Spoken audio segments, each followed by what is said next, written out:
अब समाजवादी पार्टी के नेता एक और मसला उठाएंगे, एक और एनकाउंटर को इशू बनाएंगे, क्योंकि आज यूपी में जिस अपराधी का एनकाउंटर हुआ वो मुसलमान है।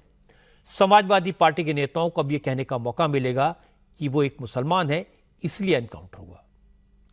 असल में यूपी की स्पेशल टास्क फोर्स ने गाजीपुर में 1 लाख के इनामी शराब तस्कर मोहम्मद जाहिद को ढेर कर दिया। मोहम्मद जाहिद पर 19 अगस्त को बाड़मेर एक्सप्रेस में आरपीएफ के 2 जवानों की हत्या का आरोप है। उसने पुलिस के इन 2 जवानों की हत्या करके उनके शव चलती ट्रेन से फेंक दिए थे। यूपी पुलिस ने मोहम्मद जाहिद पर 1 लाख रुपए का इनाम घोषित किया हुआ था। इस मामले में मोहम्मद जाहिद समेत कुछ 5 लोगों को आरोपी बनाया गया है। 4 आरोपियों को पुलिस गिरफ्तार कर चुकी है, लेकिन जाहिद फरार था।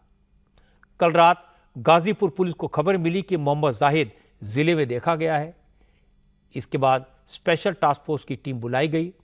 एसटीएफ और लोकल पुलिस ने गाजीपुर के मोहम्मदपुर और खुशीनगर के बीच के इलाके में नाकेबंदी करके लोगों की तलाशी शुरू कर दी। देर रात जब जाहिद दिखा तो पुलिस ने उसे रुकने के लिए कहा।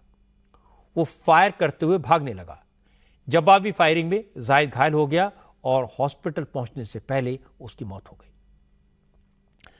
बाड़मेर एक्सप्रेस में आरपीएफ के 2 जवानों के हत्याकांड के मामले में यह पहला एनकाउंटर नहीं है।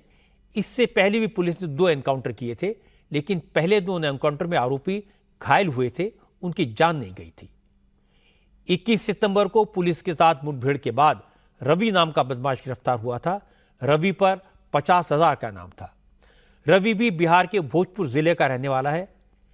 आरपीएफ के जवानों की हत्या के मामले में पुलिस को रवि की भी तलाश थी। गाजीपुर के एसपी इरज राजा ने बताया कि 19-20 अगस्त को बाड़मेर एक्सप्रेस गाजीपुर के गहमर इलाके से गुजर रही थी।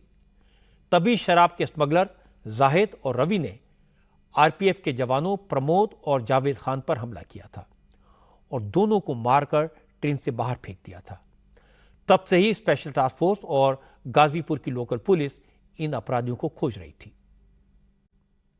19-20 अगस्त की रात को एक घटना हुई थी बाड़मेर गुवाहाटी एक्सप्रेस में, जिसमें 2 आरपीएफ के जवान प्रमोद और जावेद दोनों की बहुत ही नृशंस तरीके से शराब तस्करों ने हत्या कर दी थी और हत्या करने के उपरांत उनके शव रेलवे ट्रैक पर फेंक दिए थे। ये घटना थाना गहमर क्षेत्र में हुई थी।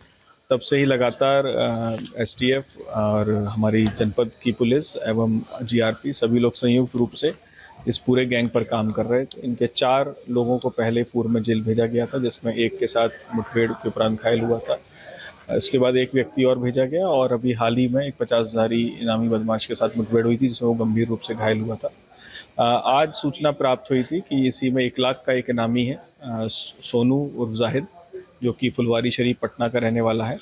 और आज इसकी मूवमेंट की सूचना प्राप्त हुई थी। जब इसके मूवमेंट को ट्रेस करके पुलिस संयुक्त रूप से पुलिस एसटीएफ यूनिट और जब यहाँ पर पहुँची तो इसने पुलिस पार्टी पर फायरिंग की, जिसमें 2 हमारे जवान घायल हुए हैं और जवाबी फायरिंग में इसको गोली लगी और अधिक रक्त बह जाने के कारण जब सबसे पहले इसको सीएससी पहुंचाया गया तो वहाँ से इसको अधिक रक्त बहने के कारण इसको फ़ौरन रेफ़र किया गया और डिस्ट्रिक्ट हॉस्पिटल पहुंचने तक डॉक्टर्स ने इसको मृत्यु इसकी डिक्लेयर की है।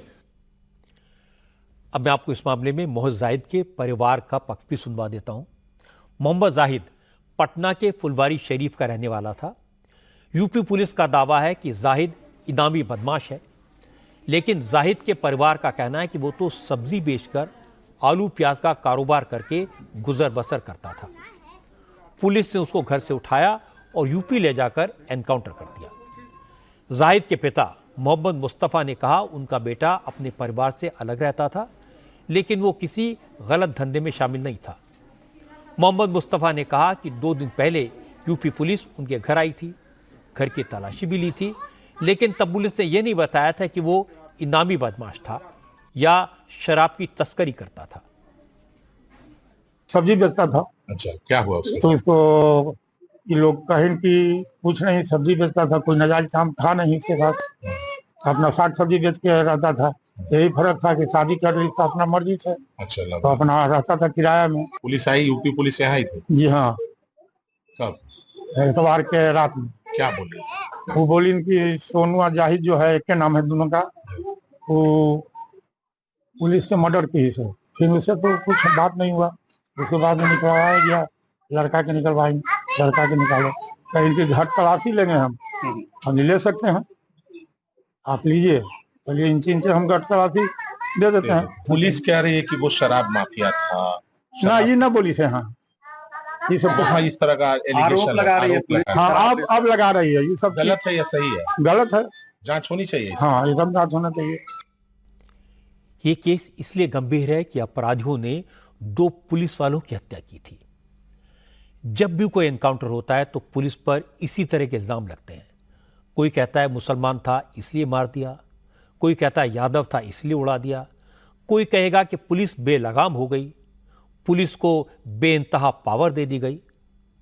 लेकिन एक पक्ष पुलिस का भी होता है जिसको एनकाउंटर के बाद कोई नहीं सुनना चाहता।